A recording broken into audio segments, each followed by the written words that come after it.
Here we are, March 12th, 2016, and as I promised, I bring to you the AFL Outsiders 2016 National Conference Preview.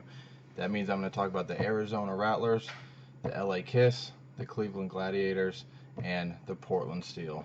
So sit back, get ready. I'm going to break down the rosters, a little bit of the schedule, what I see that might happen this year, and what could potentially happen in the National Conference. So I'm not going to do in any kind of order other than alphabetical, just to not try to give away how I think the conference might play out. That'll come up in 2 weeks in the prediction show. So without further ado, let's start with the Arizona Rattlers. So the Arizona Rattlers, coached by Kevin Guy. Last year they went 14-4 with a loss in National Conference Championship to San Jose. Arizona returns just as good, if not better, than last year, especially on offense. They returned Nick Davila, who is a two-time AFL MVP, first-team All-Arena, two-team Arena Bowl MVP, and three-time champion. No other active quarterback can boast those kind of accolades, which doesn't even include all the records he's broken. Arizona also welcomes back wideouts Chase Theater, Rod Windsor, and Kerry Reed, three long-tenured Arizona Rattlers. To make matters even worse for the rest of the league is that Arizona acquires Mike Washington and Julian Williams in the offseason that will provide amazing depth that most teams can't even come close to. I can't even think of a comparable team in the NFL as far as wide receiver depth, which is insane based on how stacked they are at that position. To round out the offense, Arizona welcomes back Michael Benson at fullback while developing consistency by bringing back Derek Dennis, Sherman Carter, and Joe Gibbs on the offensive line. Overall, Arizona is the most seasoned team in the league on offense and is sure to put up eye-popping numbers in 2016. As for the defense, they got big news this week in Cliff Dukes and Antosh Hawthorne, who both brought back for yet another season. Pair these two with Mike McAdoo and Tyler Glasper, and you can see why so many people are so high on the Rattlers this season. Between McAdoo and Glasper, that's 22.5 sacks combined. They were number 3 and number 4 respectively in total sacks in 2015. The best man on the back end is Marquise Floyd, who returned after snagging 18 interceptions the last 2 years combined. I say the best man on the back end because Jeremy Kellum refused to report to camp citing personal reasons. That is probably the only black eye to a team destined for greatness in 2016.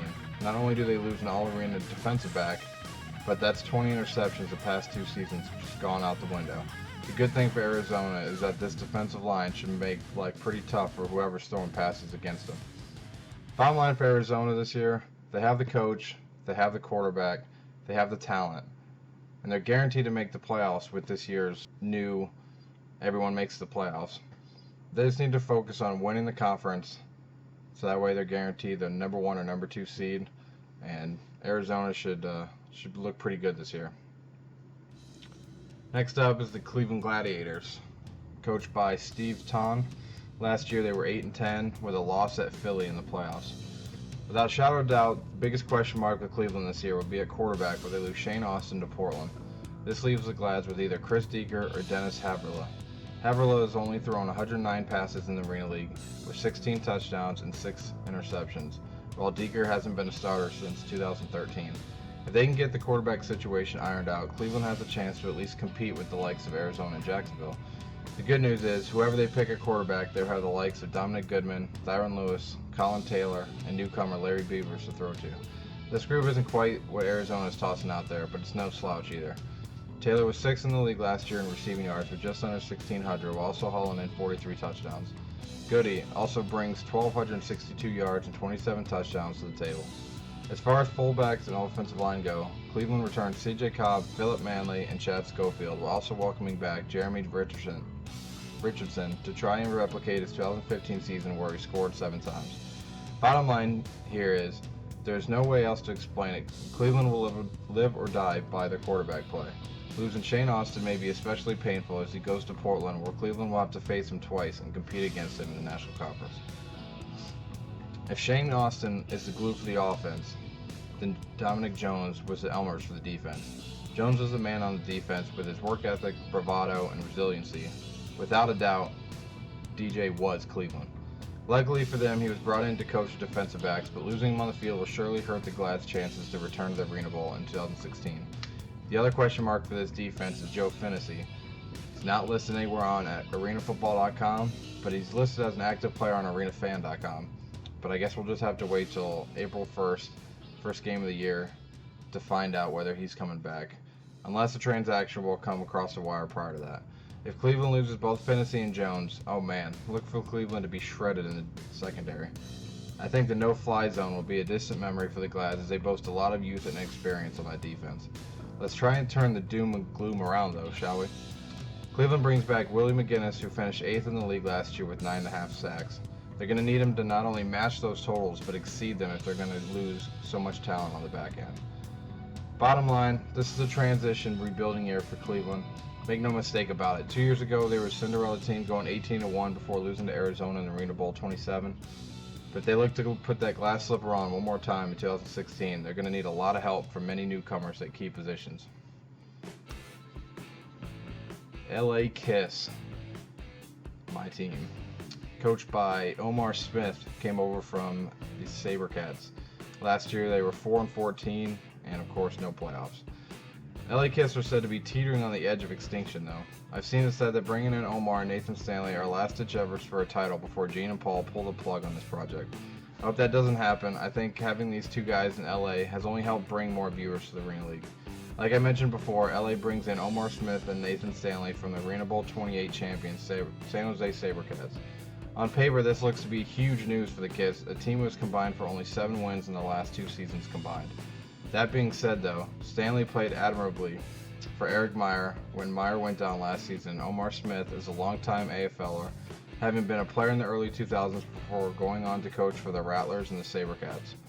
The other big news here is that LA's #1 player throughout their 2-year history, I'm talking about, of course, Donovan Captain Morgan. Morgan is listed as a free agent right now, so there's no telling if he will return to LA for another season. If he doesn't, this offense is going to struggle. Morgan led the league in touchdowns in 2015 with 44 and was second in yards with 2,074. If he doesn't return, LA is going to be looking for DJ Stevens to fill Morgan's bright green shoes. DJ has also come over from San Jose after catching 44 passes and 11 touchdowns last year. But my dark horse player on that offense is Tyrone Gord. Gord only had 5 touchdowns on 15 receptions last year. He is a big, fast receiver in the same mold as the captain. But in pure LA fashion, of course, Gord is also injured right now. I have a feeling Omar Smith will bring in his knowledge of being with both Arizona and San Jose, but unless there's some weapons to throw to, LA is going to have to win low-scoring games, which isn't an easy task to consistently achieve in a league built on scoring. So who's going to be on that defense to try and hold teams under 50 points? Well, it all starts with Rayshon Kaiser. His arrival to Kiss last year provided a huge spark for a team that climaxed with a win at San Jose, which happened to be the SaberCats' only loss last season. Rayshon had 5 interceptions and 2 touchdowns in only half a season. No question this team will win or lose on Kaiser's performance on the back end of this defense. When it comes to rushing the passer, the Kiss cashed in when they were awarded Derek Summers from the Spokane Shock in the offseason. Summers brings over 22 sacks the last 2 seasons combined in Spokane. This is a big upgrade for a defensive line that came in second to last place in 2015 with only 14 sacks. The defense is definitely the stronger side of the field for LA in 2016. If Kaiser can bring the same intensity and leadership as last year, and Summers can replicate his production from when he was with the Shock, then LA should improve again on their win total from the last 2 seasons. Bottom line for LA though, this might be a win or else, or possibly even a win and else situation, with some people thinking they may pull out of the league even if they win it all. If they want to make a splash this year though, they're going to need Smith and Stanley to be quick studies and Kaiser to be the guy he's been in the Arena League for the last 6 seasons. And last but not least for the National Conference is the Portland Steel, coached by Ron James. The Portland Thunder last year was 5-13 with a loss at San Jose in the playoffs. But can't start a Portland review without mentioning the rebrand that happened in January. The league pulled the plug on the prior owners of the Portland Thunder and completely cleaned house. They brought in a whole new coaching staff and even changed the name. This has a complete turnover for a team who has only been in the league for 2 seasons. When the league took over control of the team, they hired Ron James to be the GM/head coach. Ron has put together a solid coaching staff and he looks to build off the success in Pittsburgh, as he was the last head coach of the Power before they disbanded after the 2014 season. As I mentioned before, Portland acquired quarterback Shane Austin from the Cleveland Gladiators. They will actually start the year with 2 new quarterbacks who were starters for different teams last year. Joining Austin is Danny Southwick, who was the starting quarterback for the LA Kids during the back end of the 2015 season. Austin brings experience and clout to a team that is going to need a powerful presence at quarterback with the entire reshuffle of the coaching staff and the uncertainty beyond 2016. Austin's biggest target will be Nick Truesdale, who comes to the Steel after 2 seasons in Spokane, netting 30 touchdowns and 112 catches.